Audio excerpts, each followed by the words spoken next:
আজকে রান্না হবে ঝিঙা দিয়ে চিংড়ি মাছ গা মাখা আর মাছ ভোনা।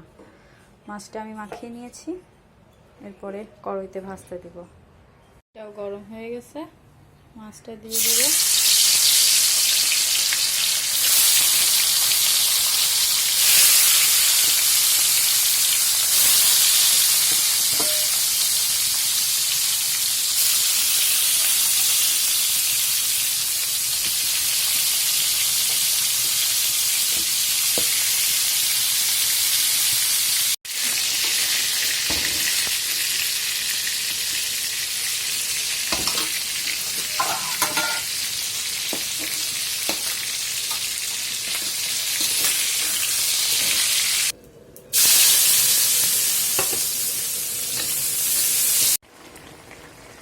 রান্নাটা শেষ হয়ে গেল।